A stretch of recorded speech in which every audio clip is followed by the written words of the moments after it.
ना तेरे कसरारे नैनों में दिल हमारे।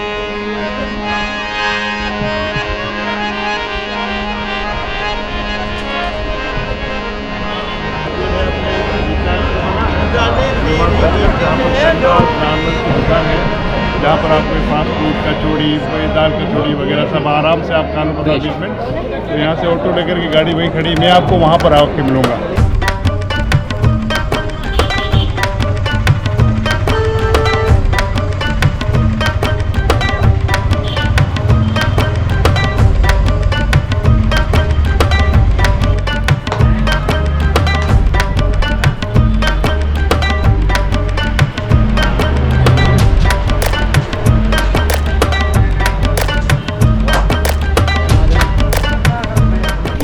ये मिर्ची बड़ा है, ठीक है। ये प्याज कचौड़ी है। एक और कर दूँ? जलेबी कितनी कर दूँ? 100 ग्राम। और कड़क आजा।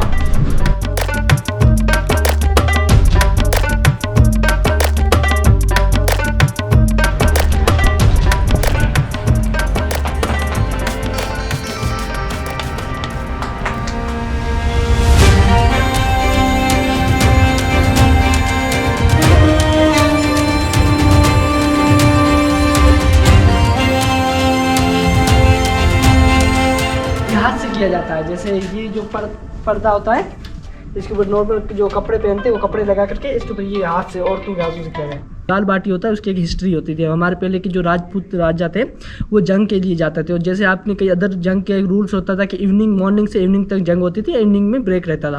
लेकिन राजस्थान में क्या होता है, दिन को बहुत गर्मी होती है। अगर आप कभी आप जून या जुलाई में अगर आप आते हो तो जो दोपहर का तापमान होता है 45 डिग्री पहुँच जाता है। उसमें फाइट करना मुश्किल होता है। तो उसमें जंग में रूल होता था कि राजस्थान में दोपहर का टाइम उसमें जंग रुक जाती थी। आप अपने कैंप में चले जाए, हम हमारे कैंप में चले जाए।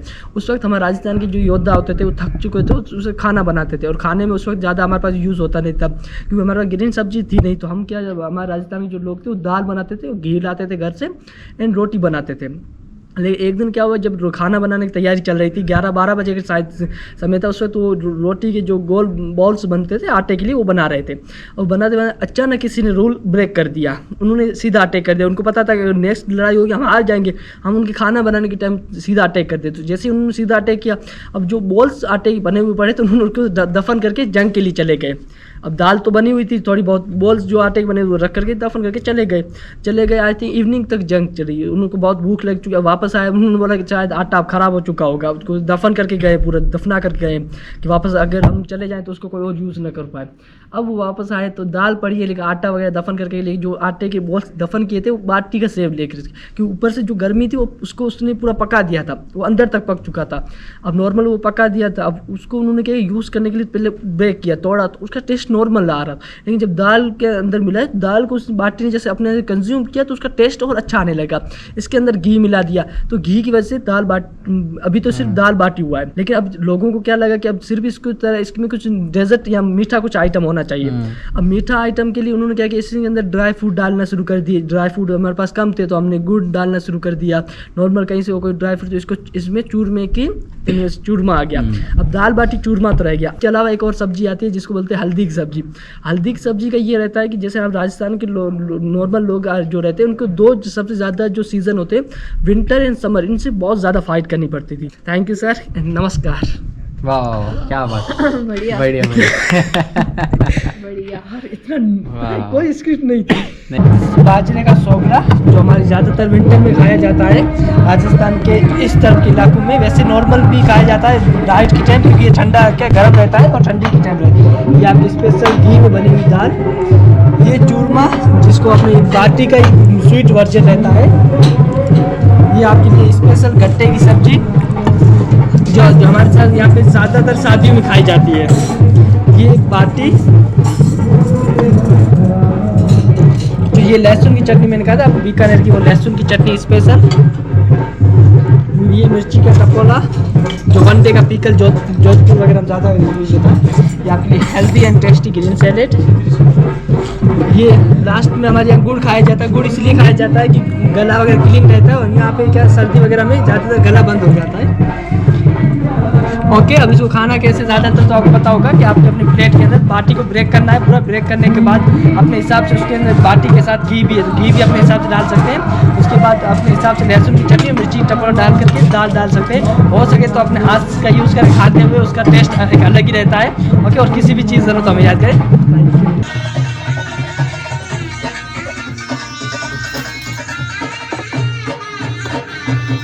रे बोली प्यारी लागे तारी मतलस प्यारी लागे, बोली प्यारी लागे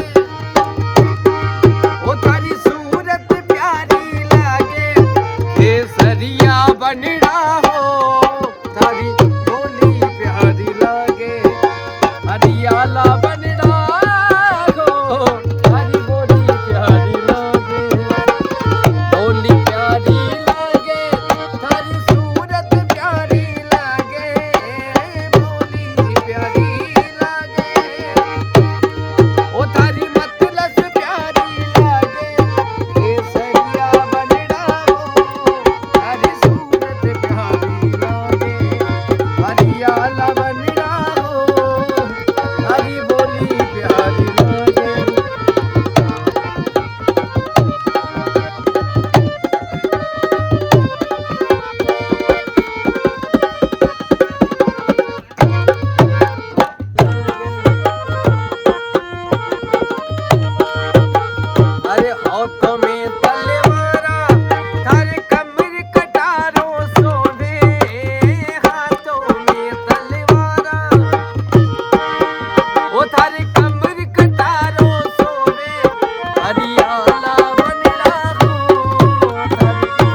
वाह वाह वाह वाह, क्या बात है, बहुत ही खूब, बहुत ही खूब। जैसे हमारे ये होते हैं सर कि अब हमारे बच्चे हैं जो ये देखते हैं ना, वो ये देख देख के सीख जाते हैं। सही बात है, सही बात, उनको बताने की जरूरत नहीं है, सही बात है, उनके खून में ही है बस ये बात, और कोई दिक्कत नहीं है। और जैसे पढ़ते में ऐसी कोई बात है, पढ़ाते में अभी पहले तो ये होता था कि कुछ था नहीं, अभी ये है कि यहाँ काम कर रहे हैं, 2 रुपये कमा रहे हैं, अपनी मजदूरी कर रहे हैं, तो अभी ये है कि बच्चों को ही पढ़ा रहे हैं। और बाकी ये हमारा कल्चर है जो वो तो हमने बहुत ही एक्सेप्ट कर रखा है। आप सपोर्ट करोगे हम आके आपके साथ जरूर जरूर करें। कलाकार को आप आगे बढ़ाओगे तो बढ़ेंगे, नहीं तो कोई बात नहीं सर।